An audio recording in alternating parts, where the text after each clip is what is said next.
Hi, I'm Traveling John, and I'm going to travel and sketch. Join me on the adventure. This is a continuation of our travel and sketch adventures in Europe. And we visited Copenhagen, Leiden, Paris. Now we're in Barcelona and really enjoying the magnificent creative works of Gaudi. We're exploring the city again on a beautiful day, and we're going to see some more of Gaudi's creative work in architecture. We're in the older part of the city, and we're going to go down as we walk into the real old part of Barcelona. And as we go again, I'm going to take a lot of photographs and share those with you. And hopefully we'll be able to explore the inside of some of these magnificent works of Gaudi.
During the video, I mentioned that we traveled down the road to an older historical portion of Barcelona.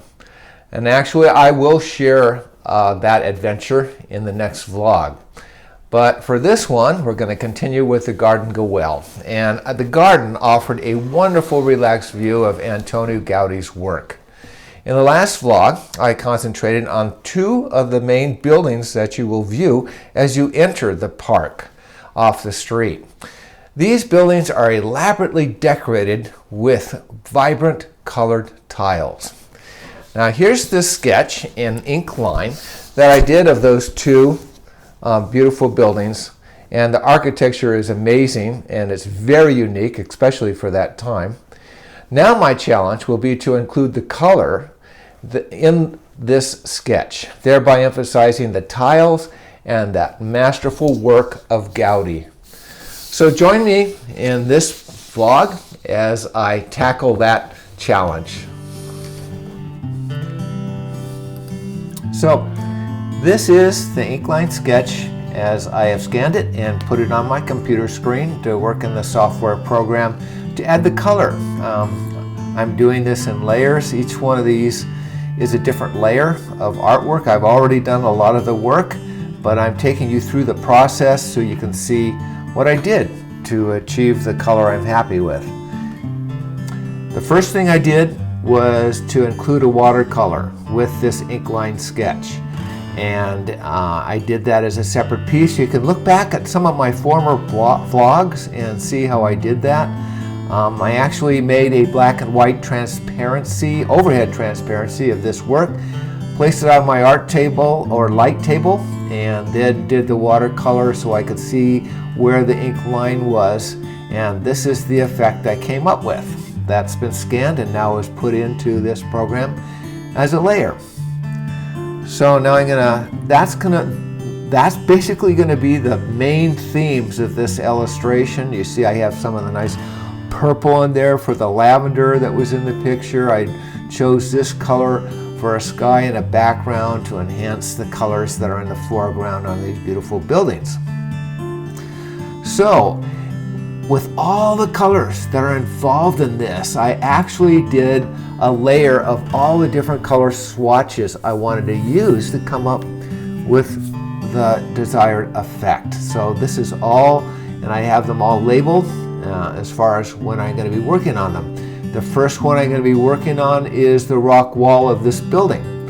So I went to paths and I made a path for those rock walls. I selected that, and you can see, as I've talked before in some of my other vlogs, those little white like ants running around the screen is actually the area that I'm going to color in. Go back to layers, and what I did is with that I filled in the rock walls with that brown. Now, as you can see, this is actually sort of a flat brown, and I wanted to enhance that with the color background of the yellows and the oranges there in the watercolor. So what I did is I made that a multiply layer. So there you can see this on multiply. And after I did that, whoops, I did something wrong there. That was correct. Excuse me.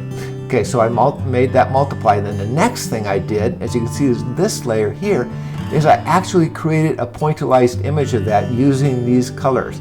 That's a filter in this Photoshop that I used, and let's get closer so you can see the effect that it gave it.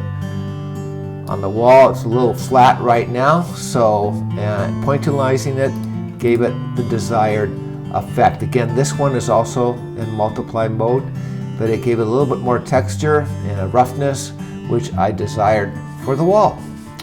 Let's view back and the fit on screen. Okay, after that, what I wanted to do, let's deselect that area. Those ants are getting tired.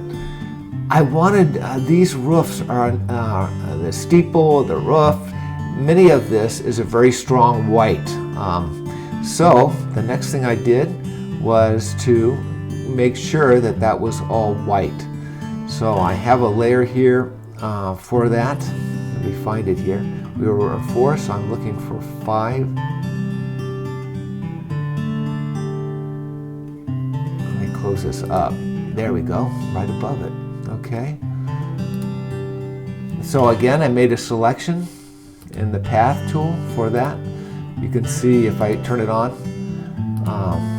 the selection I chose. I already made it. It would have taken me forever if you were watching me do it, because it did take quite a while. But anyway, so that gave it the nice white effect. Now, the situation or the challenge I have right now is a lot of these lines here, which were very appropriate on the ink line sketch, are now being emphasized too much. So they're supposed to be the mosaic tile work, and that's too strong and it's not going to work with the color. So I've done something a little different with that. I split up that ink line into 2 parts, and I separated the mosaic from the strong ink line that I want to actually show for the building itself. So I'm going to deselect that, and I'm going to show you what I did to split those up. I continued to have the dark lines to show the image of the building, but then I grayed these out. And so the black line is the black line inside. I made it 50%. I can take it up to 100% so you can see what it looks like. And then I took it down to 50. I separated the two, and that's going to give me the kind of effect I want. By the way, those are both on multiply, which will help with the color. Okay, so back to fit on screen. So now you can see they're not so strong, which is going to really help when I add the color to those areas.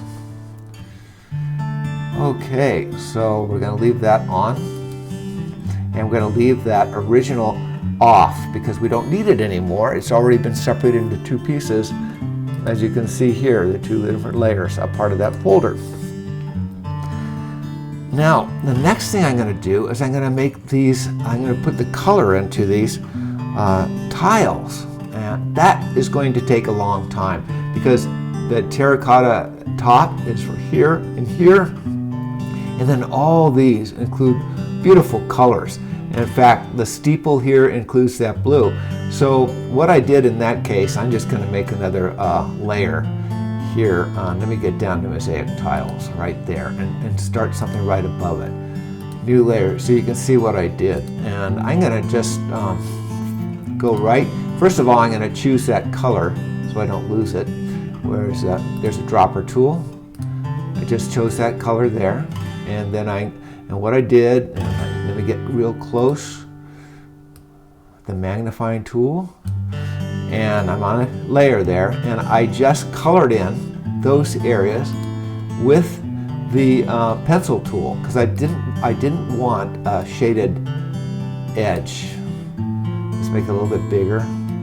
I want it to be solid blue, so you can see I did something of this nature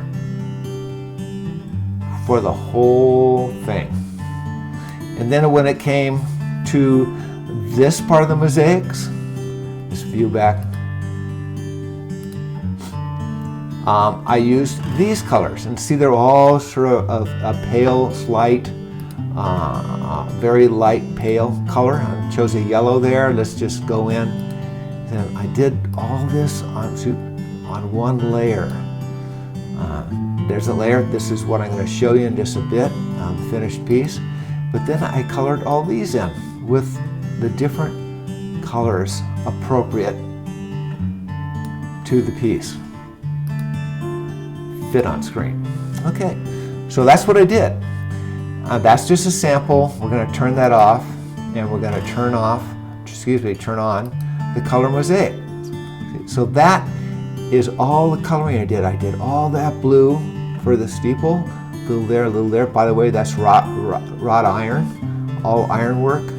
And then all the beautiful colors on the roof there, and the colors coming down along this eave of the building. All those were painstakingly applied, and there's a terracotta up there and a terracotta color there. You can see I grabbed it from that. And so let me draw close to this just so you can see closer. See, that's all it is. But I chose the colors where I felt they were best as I saw them. Now, after that, I wanted to give it the tile effect.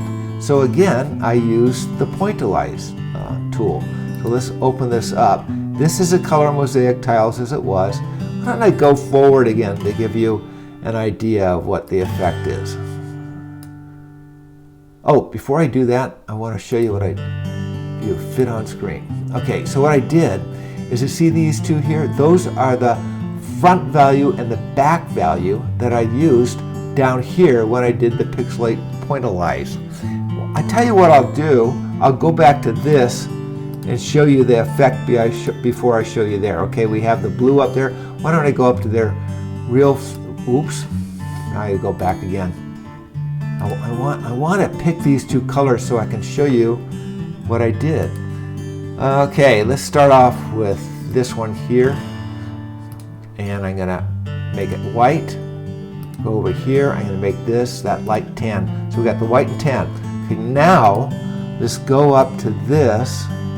Oops, yeah, this is rather complicated. Fit on screen. If you see, I did that at a 12 pixelation. That's the value. So let's go back up on here. A little closer, real closer, you can see. Okay, then filter, pixelate, pointillize, and it always asks you for a value. And in this case, it's going to be 12.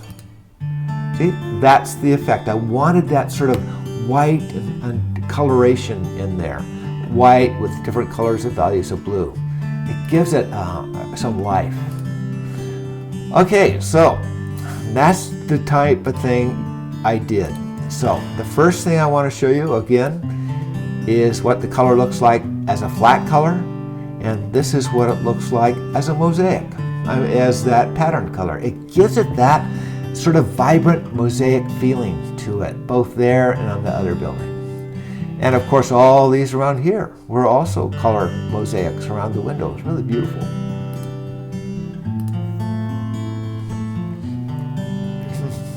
So I'm gonna, first of all, before I I'm gonna get rid of that layer. That was a sample.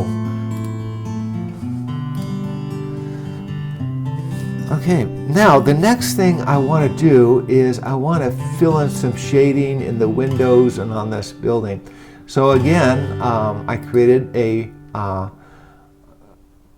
actually I didn't create a path for that. I just went in and worked on it. So that's the next thing here. That's the colored fill. That's 8. So you can see I gave a little darkness to some of the windows, and I gave a little shading on that part of the building that comes out. And there's other doors I gave a little bit more strength to that weren't there before. Okay, the next thing I worked on was this color foliage.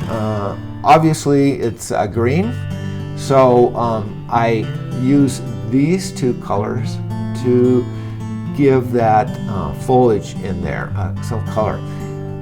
First of all, I used the top one. I also pointillized it. So let me start to show you with that first, and I'm going to close that up, and I'm going to create a new layer above the color foliage to show you what I did.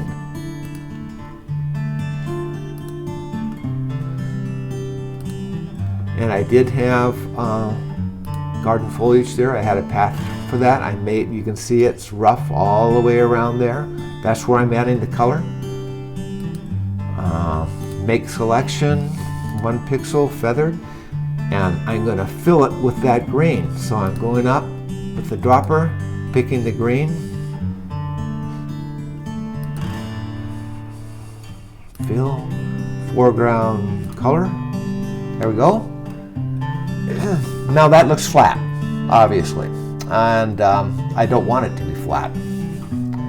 So I'm going to go back to layers, and remember I said I pixelized it. This one I pixelized at 40. So first of all, let's get the right colors in here to get that effect. I want a dark green in the background, a light green in the foreground, and there are going to be other colors in it, but it's going to enhance it. It's going to make it look more realistic. So I guess the first thing I'm going to have to do is that. Carry it down to the back, and put that forward, and now I'm going to filter it, pixelate, pointillize, and in this case I'm going to 40. Hey, there we go. That's what I want. There we go. That's the effect I'm hoping for. Later on, I'm going to be working on this lavender, which is going to separate it from that green. But right now, you can see the effect. It's a nice. It's more enhancing to the landscape, of course, to have the variation in color tones there. And as you can see, it really goes along with the sky. It gives it that like sunset feeling as the leaves carry on the warmth of the sun going down. So that worked out well. So I'm going to turn on the real one I did and take away that example. Delete layer. And this is my finished one. Okay, so you get an effect. It was all down in here. It was all back up in here also. So I did more than just that area. Now the next thing, I see how, it really worked out well to have this a solid black when I was doing just an ink line sketch. But now these areas look relatively flat. So I've got to improve that and make it better. And what I did is, all I did was I used a tool. I used actually the pencil tool, and I got up close to that area. I'd have to do another layer. This is called the bush leaves, to show you an example of what I did. Okay.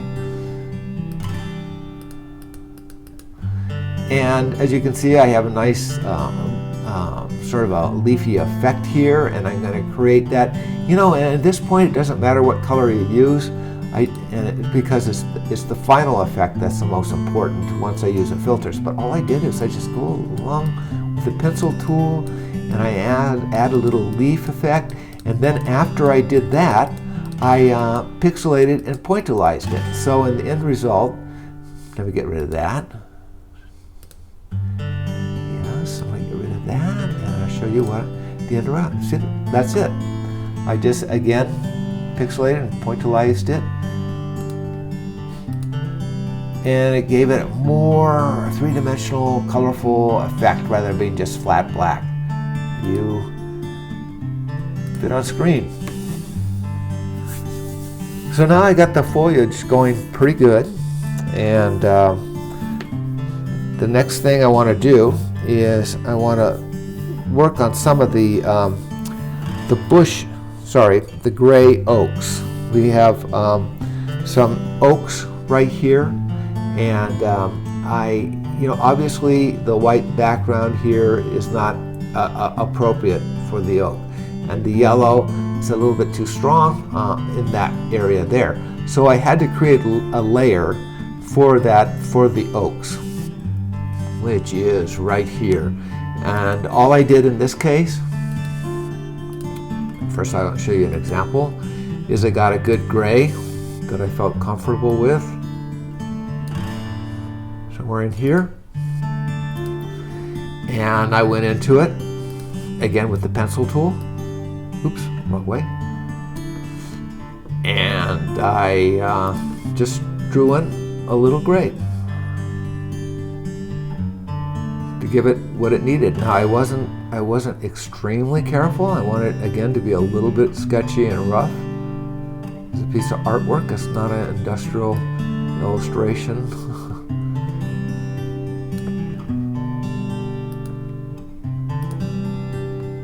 So you can see it took away the white in there and gave it more of the effect I wanted. So this is the final effect for the gray on the oak trees. I'm going to delete that layer. Yeah, go away. Okay. So now we got the oak trees. We got the foliage going pretty well. When I added solid in the windows, I also added a little solid brown in the park bench, which worked out well. Now, the other thing I will need to do is, I forgot one thing, and that is this needs to be on, because when I turned it off, the pointillize is behind it, but it has the pointillize is in front of it, but it also has to show that terracotta. And I did not pointillize the terracotta. I call it pine cones on the top of these roofs. So those aren't pointillized. It's just the mosaic tiles. So let's close that up again. So I thought there was something missing up there. So the next thing I want to go to is this grass. It's way too black, and all I did was, because it's on that layer, that solid black, I just chose it and I duplicated it, and I just gave it a little bit of a green, so it softened the black in that regard.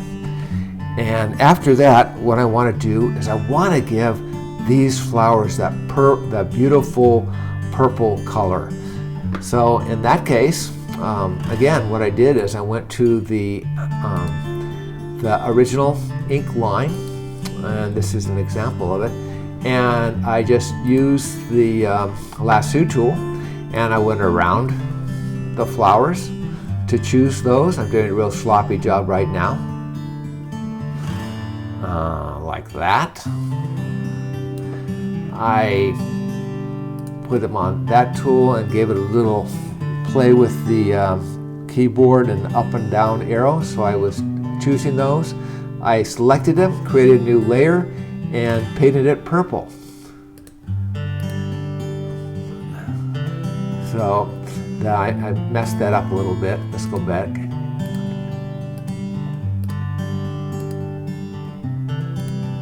We'll go backwards a little bit so I didn't mess that illustration up. But anyway, so in the process, this is the lavender color that I put first of all on the flowers themselves, and then I did do a little bit of work with the pixelation on the foliage that's underneath the flowers. So it really intensifies those beautiful lavender flowers up above, and it gives a little bit more texture down here so it's not just solid black like that. Oops, wrong one. Sorry, here it is. So it's not solid black. That would have been too strong, so I softened it with some pixelation down there too. So that's just about it. There was some beautiful white ornamentation, like little white ceramic balls up here that I enhanced that with. And then with regards to the buildings in the background, I didn't want to just leave them as lines, so what I did is I just made another path. Let me see if I can show you that.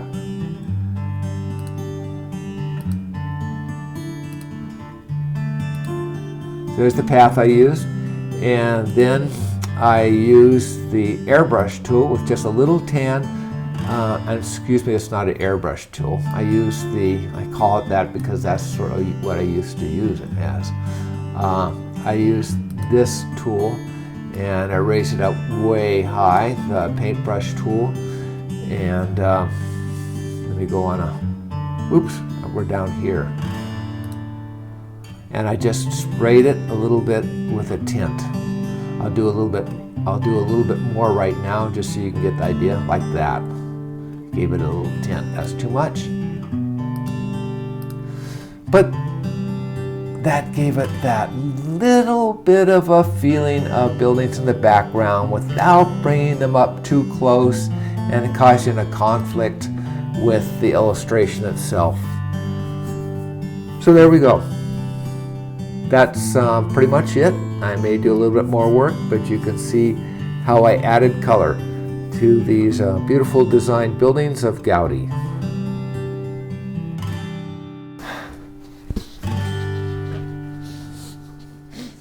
Of all the work that we saw of Antoni Gaudi, I believe Park Guell was the best showing of Gaudi's colorful tile work gracing his designs. Here is a viewing of the finished color rendition of Park Guell in Barcelona. I believe it was very fitting for me to use my favorite filter, Pixelate Pointillized, to capture the colorful tiles on these buildings. On my next vlog, where we venture into the older historic district of Barcelona, I will probably not use this favorite filter when I do the illustration there. But of course it was very appropriate for this last illustration. So please take time to visit my store. You'll see some of the other sketches that I did, both in ink line and in color, of different parts of California, and then also on our trip to Europe. And of course I have some more vlogs to share about our trip, and I hope you join me on those. So you can easily go to my website by going to TravelnSketch.com, and there you'll see a button for my store that is at Etsy. And so please visit and see the collection of artwork that I have there. Thanks again for joining me on this Travel and Sketch vlog. I hope you return again, and have a great day.